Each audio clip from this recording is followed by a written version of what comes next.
Olá, sejam bem-vindos e bem-vindas ao Pode Ser, o podcast da Schneider Electric. Aqui você vai ficar por dentro das principais notícias, soluções e inovações para diversos setores do mercado.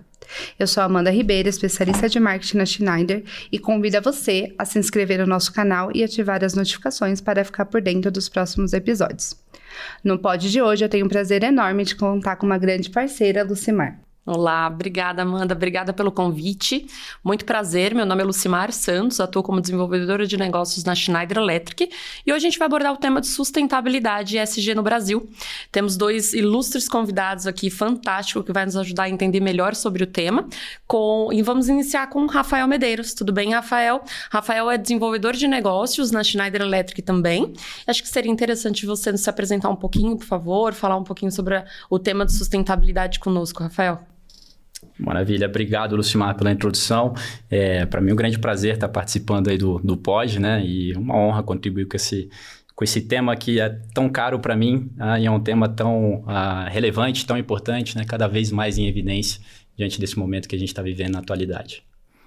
Isso mesmo, Rafael. Obrigada a você por estar aqui conosco.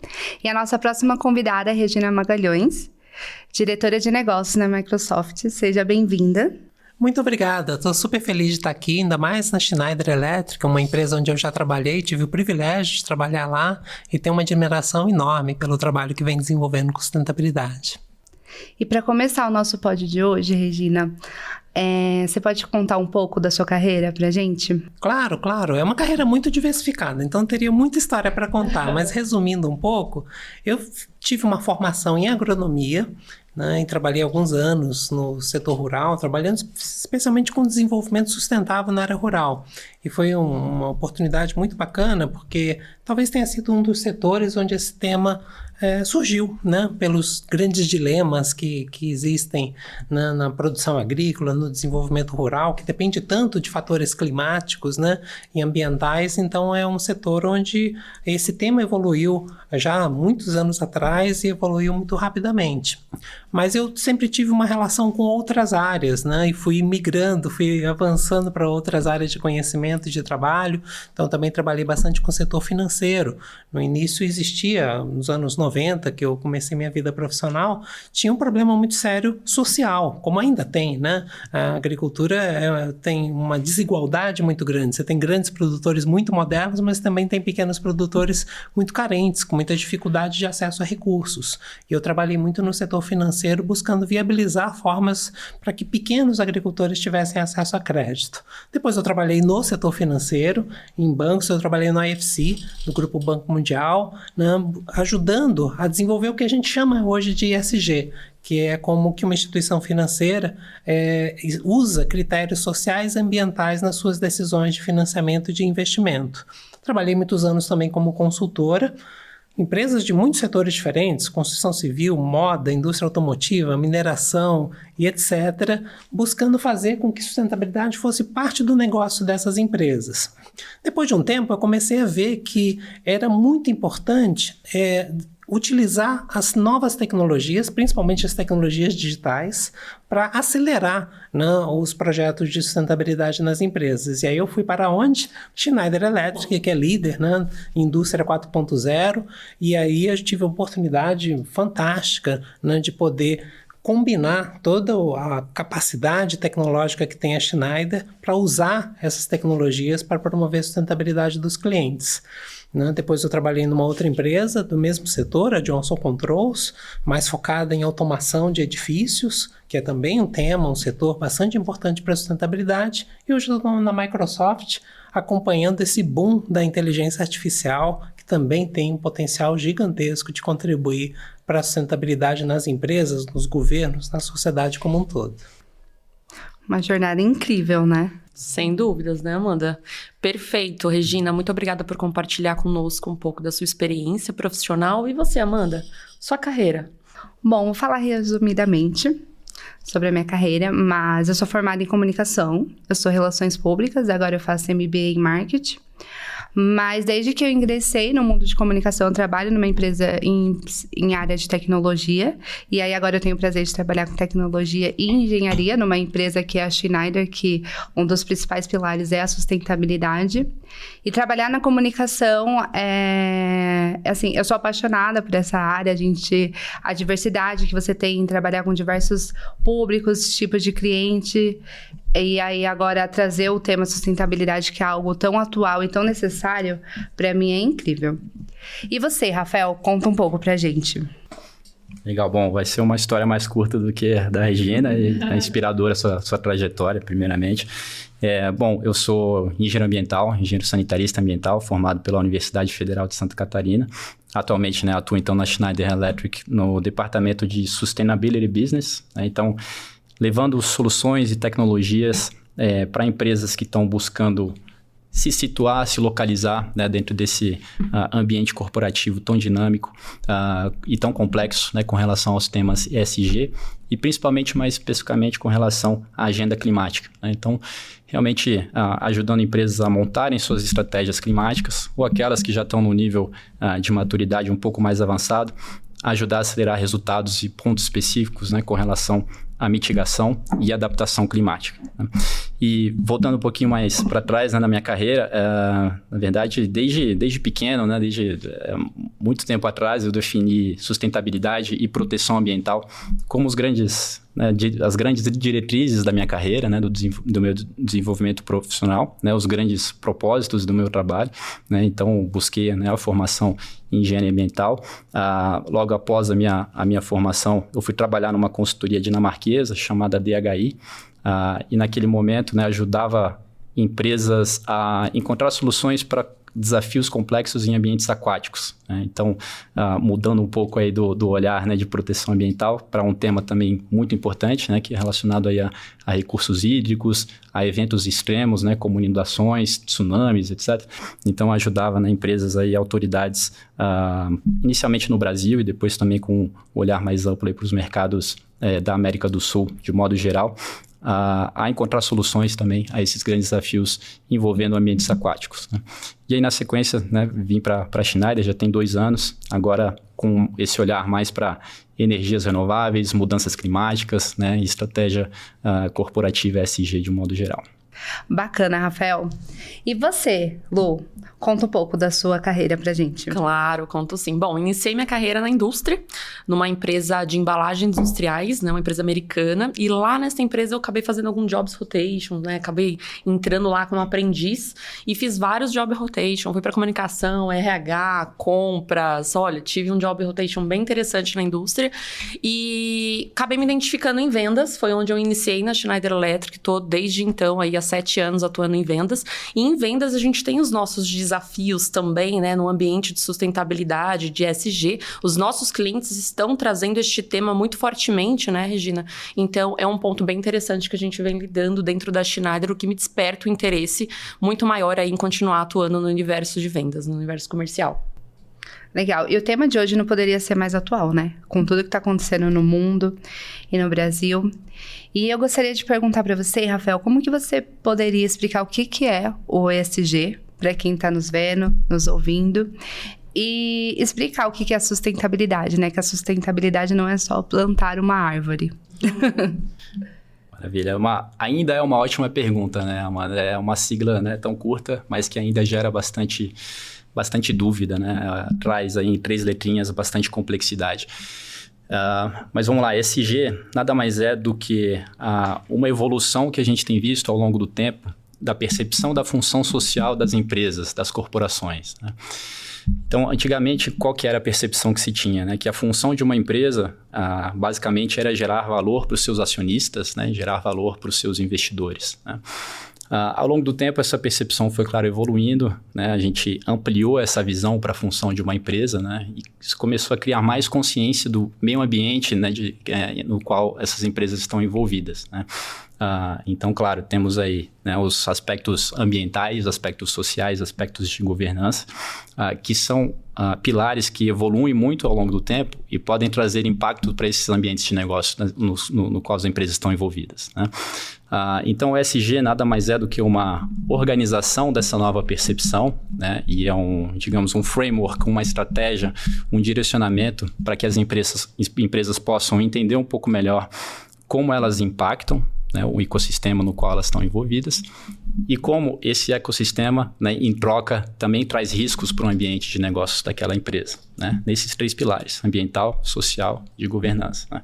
Por exemplo, uma empresa, né, ela pode estar aí sujeita aos efeitos das mudanças climáticas, né, e ela tem que entender quais são os riscos que isso pode trazer para o negócio daquela empresa. Né. Então, o ESG ele tem esse olhar de quais são os impactos, né, que a empresa pode gerar no ecossistema no qual ela está inserida, né, e as empresas que, né, as corporações, os negócios que têm mais clareza, né, de quais são esses impactos, eles vão aumentar a sua geração de valor, né, vão conseguir entender como eles podem levar mais impacto positivo para os seus stakeholders. E aquelas que também aumentam a sua percepção de quais os riscos aos quais elas estão sujeitas, vão, claro, poder também, né, trazer mais confiabilidade para os seus stakeholders, né, vão trazer mais credibilidade para os seus negócios. Então é isso, a ESG ele dá, né, essa organizada nesses pilares de impacto e de entendimento dos riscos dentro desses ecossistemas, desses 3 pilares, né, nos quais as empresas, as corporações estão inseridas. Legal. E aproveitando os seus comentários, Rafael, gostaria de fazer uma pergunta para a Regina. Regina, na sua visão, nos últimos 10 anos, como que evoluiu a sustentabilidade, né, o tema sustentabilidade, né, no país, principalmente quando a gente integra a governança das empresas, né, no setor empresarial? Como que você enxerga nesses últimos 10 anos? Olha, eu acho que teve uma evolução muito grande, principalmente nos anos mais recentes, né? Primeiro, sustentabilidade tem uma história muito longa, né? Rafael resumiu um pouco já esse histórico, mas vem já 60, 70 anos que se fala, né, sobre os impactos sociais e ambientais dos negócios. Mas lá no passado, né, a ideia de qual que seria o papel das empresas em promover o desenvolvimento sustentável, em gerar impactos ambientais positivos ou impactos sociais, estava muito desconectado dos negócios. Eram projetos de filantropia, eram projetos sociais ou projetos ambientais que não tinham necessariamente uma relação com os negócios. Isso não quer dizer que seja ruim fazer isso, não. É importante que as empresas tenham atividades desse tipo. Mas é muito mais importante que elas comecem a incorporar isso no seu processo de gestão, nos seus produtos, nas suas relações com os clientes. Lá nos anos 80, 90, né, depois que aconteceram grandes acidentes ambientais, quando as organizações começaram a denunciar graves problemas sociais nas cadeias de valor das empresas, elas começaram a ser forçadas, pressionadas a ter uma gestão de riscos muito mais eficiente, a entender qual era o impacto dos negócios no aspecto social e no aspecto ambiental. Isso foi fazendo com que as empresas adotassem sistemas de gestão de risco mais robustos, mais consistentes, para evitar todos os problemas que as grandes empresas vinham causando. Numa outra etapa, as empresas começaram a perceber que elas poderiam reduzir custos com sustentabilidade. Quando você faz um programa de redução de consumo de energia, de redução de consumo de água, você está fazendo uma coisa muito importante para o meio ambiente, ao mesmo tempo você está reduzindo custos. O impacto disso é muito maior, né? Exatamente, está tornando o negócio mais eficiente. E um processo mais recente e mais avançado de abordagem da sustentabilidade é quando a empresa incorpora isso no seu produto. E a Schneider é um excelente exemplo disso, né? Então, quando você desenvolve soluções tecnológicas, produtos que ajudam o seu cliente a ser mais sustentável, você faz com que a máquina gira automaticamente, com que os negócios da empresa cresçam na medida que ela gera melhores impactos sociais e ambientais. A gente diz que isso foi incorporado na proposta de valor da empresa, e isso faz com que ela tenha uma contribuição muito mais significativa, de maior escala. A gente vê, por exemplo, o caso da Schneider, em que o maior impacto, você pega, por exemplo, emissões de carbono na cadeia de valor da Schneider. O maior impacto dela está no uso dos produtos da Schneider. Né? E se você desenvolve um produto que vai trazer eficiência energética, que vai trazer descarbonização dos clientes, o impacto se multiplica muitas vezes nos negócios da empresa. Então eu vejo que essa evolução ela vem passando por esse processo, mas que ele é muito variado. né? Empresas que estão ainda no estágio muito inicial e outras empresas que estão no estágio ainda já mais avançado. A gente evoluiu, mas tem muito a evoluir ainda, né, Regina? Sem dúvida, tem muito que evoluir e é urgente que a gente, né, faça essa evolução mais rápida, né? Sim, ainda bem que a gente evoluiu, mas ainda tem um trabalho grande aí pela frente, né? Sim, sem dúvida. E aí, aproveitando um gancho, quais são as pressões que estão influenciando maiores investimentos na sustentabilidade na agenda ESG no Brasil?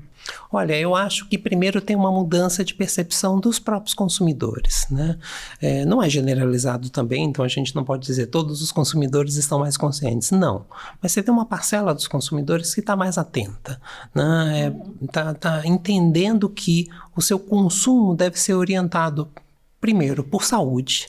Há uma preocupação maior sobre isso e também pelos impactos ambientais ou sociais. Então, quando uma pessoa escuta que tal empresa está envolvida num caso de trabalho escravo, ela tende a evitar consumir aquele produto. Quando ela vê que uma empresa está causando grandes acidentes ambientais, ela também vai ter uma resistência maior a adquirir os produtos daquela empresa. O problema é que essa informação é difícil de chegar ao consumidor, mas essa pressão existe, né? Outra pressão muito importante que nos últimos anos fez com que as empresas modificassem bastante e avançassem mais rapidamente é a pressão dos investidores, né? Então, quando você tem grandes investidores que dizem: essa empresa, para continuar com o meu investimento, precisa ter uma política de redução de emissões de carbono, precisa ter uma política de ação climática, isso faz com que a empresa busque uma mudança mais rapidamente. E uma terceira pressão muito forte é da regulamentação, tanto em nível local quanto em nível internacional. Hoje, para você exportar alguns produtos para determinados países, você tem que seguir normas, né? E isso está avançando cada vez mais e vai avançar de uma forma mais acelerada nos próximos anos, em que as empresas tenham que se adaptar a esses novos padrões sociais e ambientais nos mercados internacionais. Então, eu diria que essas três são as principais pressões hoje que estão fazendo com que as empresas avancem mais. E para você, Rafael? Bom, eu acho que a Regina cobriu muito bem as principais, né, pressões que estão realmente impulsionando essa agenda no mundo corporativo. Eu acrescentaria uma a mais, né, que é aquela pressão da cadeia de valor, né? Então, a gente vê que grandes empresas, grandes corporações estão cada vez mais percebendo que as suas cadeias de valor, cadeias de suprimento, são tão fortes quanto o seu elo mais fraco, né? Ou seja, essas, né, por conta de visibilidade, né, transparência, né, e acesso à informação, né, esse ambiente todo que essas empresas estão inseridas, a gente vê que cada vez mais crítico, né, que as empresas tenham cadeias de valor, cadeias de suprimento sustentáveis e confiáveis, né? Então, a gente já viu aí recentemente, né, alguns casos de identificação, né, de grandes corporações com algum fornecedor específico que esteja adotando práticas que não são, né, não estão dentro aí das melhores práticas, né, corporativas, como cadeias com trabalho escravo, né, casos de corrupção e etc. Então, a gente vê que as grandes corporações estão cada vez mais ligadas nesse tema, cada vez mais antenadas, né, e levando esse tipo de pressão, esse tipo de motivação também para suas cadeias, né, para empresas muitas vezes menores que compõem a linha de suprimento, né, a cadeia de valor dessas grandes corporações. Então, esse também eu vejo que é um movimento, né, que tem impulsionado a agenda, né, que são as empresas que estão liderando realmente, né, ESG a nível global, que estão também levando essa influência, essa pressão para os seus fornecedores, para a sua cadeia de suprimento. Obrigada, Rafael, por compartilhar o seu ponto de vista sobre o tema. A Regina, ela trouxe também a questão do ambiente regulatório. Eu gostaria de entender no Brasil, né, para as empresas que querem, né, e precisam investir no tema de sustentabilidade, a regulamentação, ela está propícia no Brasil hoje? Bom, eu acho que o Brasil está bem inserido no contexto global de evolução e amadurecimento do tema, né? Então, a gente vê que a nível até em mercados mais maduros, né, como América do Norte, Europa, em termos de regulamentação, a gente dá a ver que são temas que estão avançando, estão evoluindo, né, com relação à agenda ESG e agenda climática também mais especificamente, né? O Brasil ele né, faz parte desse contexto também e também está na sua trajetória de evolução, né? A gente vê alguns avanços importantes, como, por exemplo, né, a CVM, que recentemente lançou uma regulamentação bem importante, pioneira até, eu diria, que né, trazendo ainda de modo voluntário, né, a partir desse ano, mas a partir de 2026, já de modo mandatório, que as empresas tragam, né, os seus relatórios aí de sustentabilidade nos padrões da IFRS, né? Então, esse já é um movimento bastante importante, interessante, porém, ainda focado para empresas de capital aberto, né? Então, eu diria que a regulamentação avança, mas ela ainda é uma regulamentação, de certa forma, desnivelada, né? O que se espera é que realmente ela vai evoluindo, trazendo maior uniformidade, um maior nivelamento, né, para empresas, não apenas aquelas de capital aberto, né, mas também outras empresas que fazem parte aí do ambiente corporativo brasileiro, né? Agora, apesar disso, né, apesar de a gente ter esse cenário de evolução do ambiente regulatório, como a gente trouxe, né, como a Regina pontuou muito bem, existem outras pressões e motivações, né, que levam que trazem esse ambiente propício para que empresas possam investir nessas agendas, né? Então, em termos de mercado, a gente vê que já são muito claros os benefícios, né, os potenciais de ganho de competitividade, né, e de credibilidade das empresas que estão enxergando para essas agendas, que estão investindo nessas agendas com um olhar mais atento. Bacana, Rafa. E para você, Regina, como que você vê a tecnologia sendo amiga dessa prática no Brasil? Você acha que o mercado ele já tomou posse dessa adoção? A gente está preparado? A tecnologia é algo atual dentro das empresas ligado à sustentabilidade? A gente tem muitas mudanças tecnológicas, algumas mudanças, eu diria, disruptivas, em várias frentes ao mesmo tempo.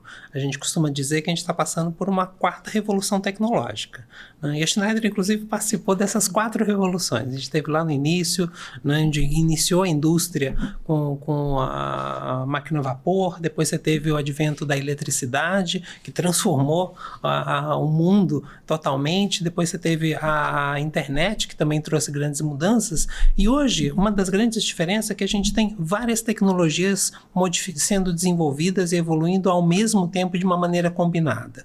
Você tem desde tecnologias na área biológica, na área médica, tecnologias na área industrial, tecnologias como a inteligência artificial, a robótica, ou seja, a gente tem um conjunto de tecnologias, e a grande mudança que elas estão provocando é quando elas se combinam para gerar grandes transformações.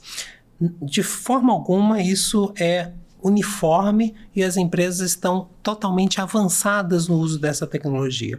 Tem muito ainda que avançar e muito que aprender, e uma das principais limitações diz respeito ao conhecimento conhecimento profissional, né, dos profissionais em todos os níveis, de entender como essas tecnologias podem ser adequadas, utilizadas aos negócios, e também uma maturidade para entender como que essas tecnologias podem ajudar a desenvolver estratégias de negócios. E para isso é necessário ter uma mudança cultural. Um desafio, né, Regina? É um grande desafio, porque essa mudança cultural significa uma forma muito diferente de trabalhar e de conduzir os negócios. Então, essa mudança cultural é fundamental para que as empresas possam avançar no uso dessas tecnologias. Agora, muitas delas já existem, já estão sendo adotadas por empresas como essas que a Schneider utiliza, e elas permitem um avanço mais rápido nas metas de sustentabilidade das empresas, uma redução de custos, porque muitas coisas antigamente que a gente via como necessárias em termos de sustentabilidade, elas tinham um custo muito alto para serem implementadas.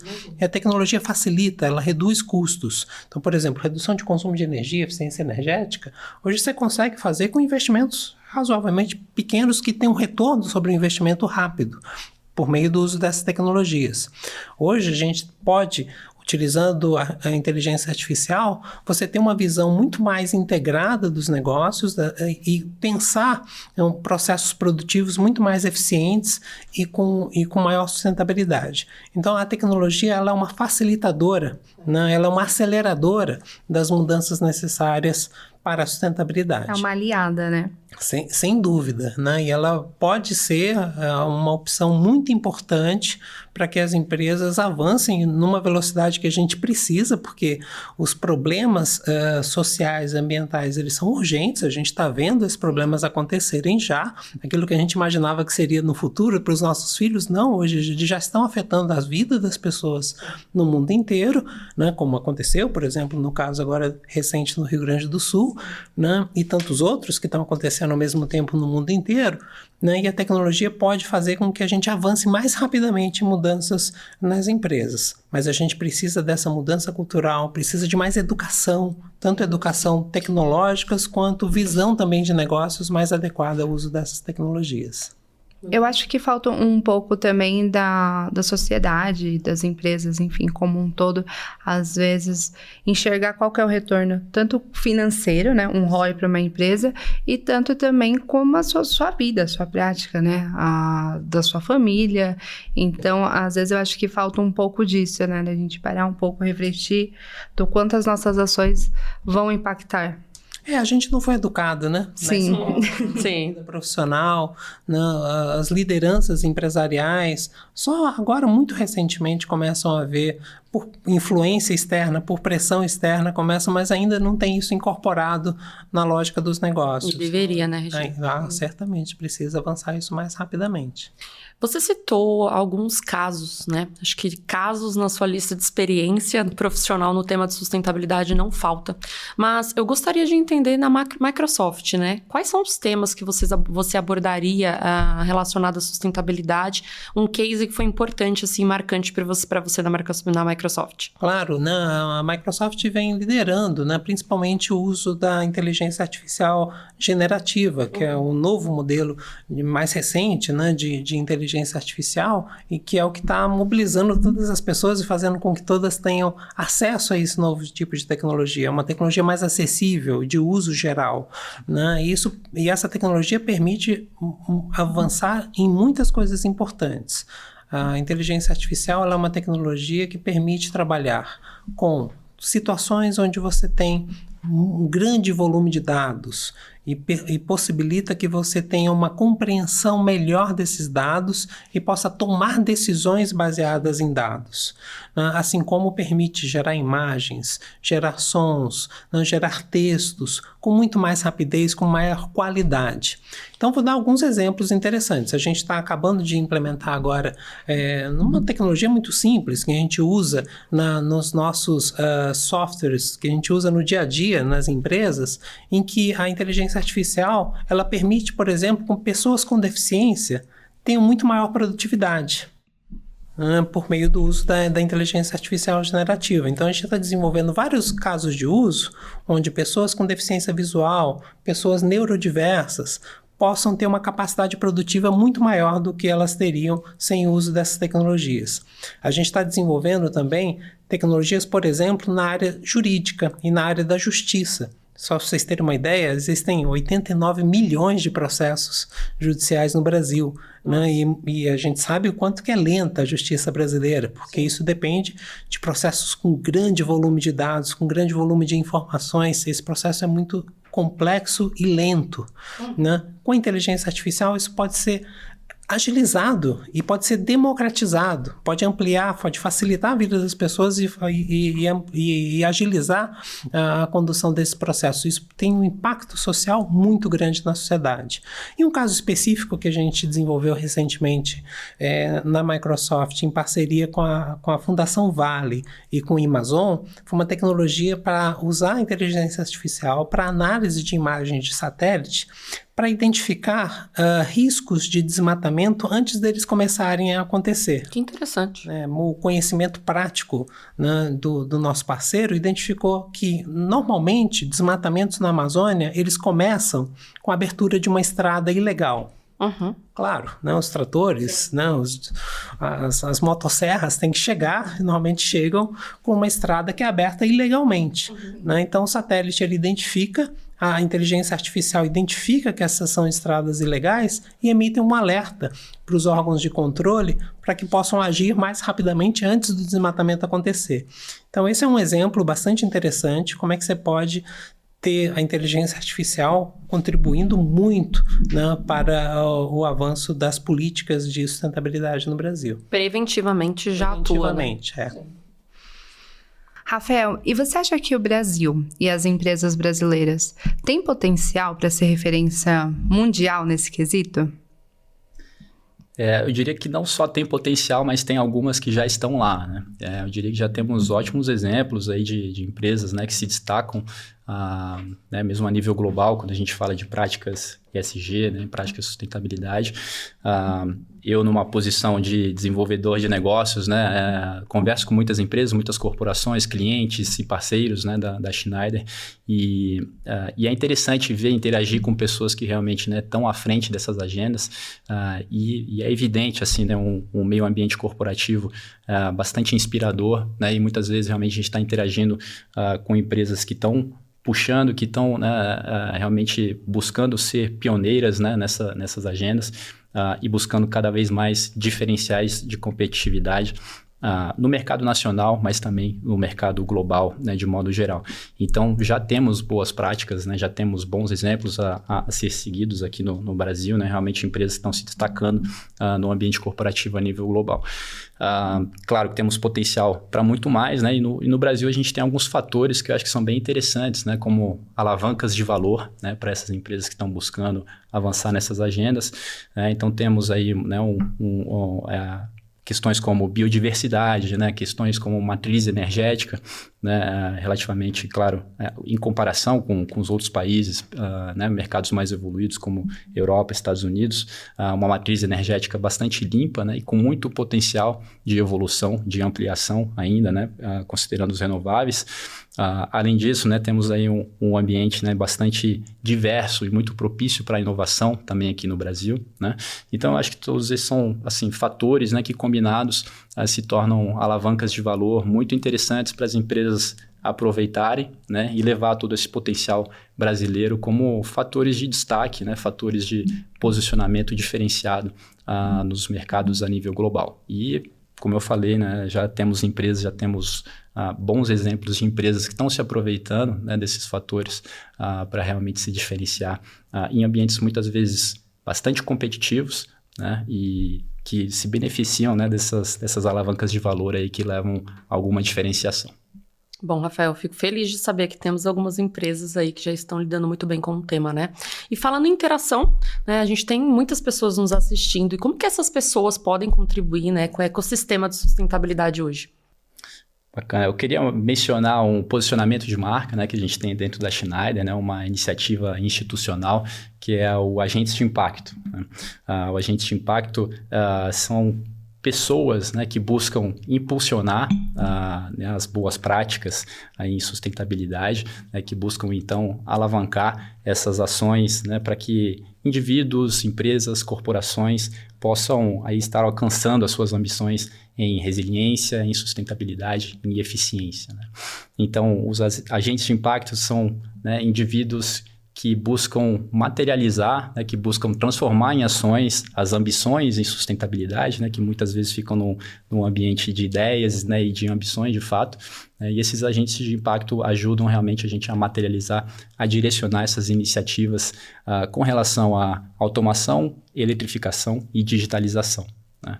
Então, é isso, a gente, né, são essas ações, né, têm impacto no nosso cotidiano, né, tem impactos nos ambientes corporativos, e os agentes de impacto estão aí facilitando esse caminho, né, para a gente conseguir unir progresso e sustentabilidade nesses ambientes. Gente, estamos chegando ao fim do nosso podcast. Eu adorei bater esse papo com vocês. Por mim, a gente ficava o dia todo aqui, né? É um assunto tão legal. Mas eu queria saber de vocês, se vocês querem passar alguma mensagem para quem está nos ouvindo, nos assistindo. Começando por você, Regina. Claro, eu acho que tem sim mensagens importantes a passar. Primeiro que a gente tem que buscar intencionalmente, né, mudanças no nosso comportamento. Mudanças na nossa vida, na nossa forma de consumo, na nossa forma de trabalhar, na forma de produzir.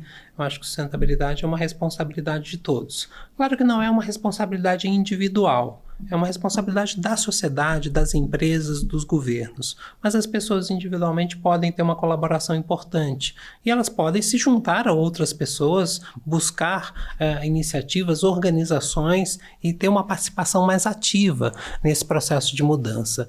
A segunda coisa que eu acho que é muito importante, que as pessoas precisam fazer, é cada vez se educar mais. Né? Lógico que a gente tem um déficit educacional no Brasil muito grande, sim, mas a gente tem hoje, com todas as tecnologias, com a internet, com podcast, com vídeos, muitas possibilidades de a gente ter mais acesso a conhecimento e informação. Então, as pessoas podem buscar ativamente essas informações, esses conhecimentos, e isso pode ser um fator muito importante para o avanço da sua vida profissional, né? E a gente precisa de novos profissionais criativos, profissionais com iniciativa, com mais qualificação, com mais conhecimento, para que a gente possa fazer de fato essa transformação. Podemos ser todos agentes de impacto, né? Fazer a diferença aí no nosso... Excelente mensagem da Regina, né? E do Rafael agora, para a gente encerrar esse excelente podcast de hoje. Muito boa a mensagem mesmo. A Regina falou mais a nível de indivíduo, eu diria mais a nível de empresa, de corporação, né? Eu acho que o nosso papel, né, que a gente que está... trabalhamos nessas áreas, né, estamos aí em direto contato com empresas em diferentes níveis, né, eu diria que a mensagem aí é deem o próximo salto, né, não importa de onde ele esteja partindo, né, acho que é o nosso papel mesmo da gente estar cada vez mais impulsionando, né, o avanço dessas agendas, porque a gente já sabe, né, temos a clareza dos benefícios, né, clareza dos diferenciais que as empresas que estão avançando nessas agendas estão alcançando. Então, a minha mensagem realmente é de estímulo, de buscar, né, cada vez mais impulsionar essa agenda. Eu diria, né, que os negócios que ainda estão buscando entender, se posicionar, qual que é o real valor do ESG para os seus negócios, talvez já estejam nesse momento até perdendo negócios, né, por não estar já olhando isso com a atenção devida, né? Então, acho que uma pergunta, né, que as empresas, né, que devem estar se fazendo é...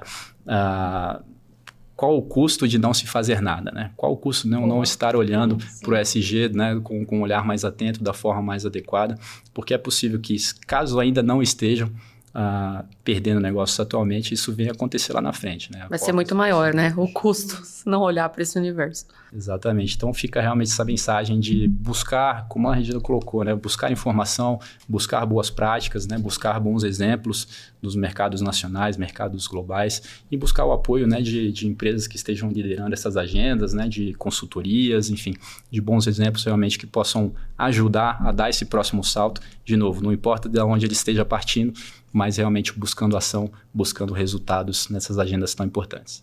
Excelente mensagem também, hein, Amanda? Fecharam com chave de ouro. Muito bom. Queria agradecer a participação da minha parceira Lucimar. Muito obrigada pela ajuda. Opa, obrigada, eu que agradeço. Foi um prazer estar aqui com vocês hoje. Rafael, muito obrigada pelas suas contribuições. Obrigado. Regina, muito obrigada pela sua participação hoje. Foi uma honra recebê-los hoje. Bom, e um agradecimento especial a você que está nos assistindo.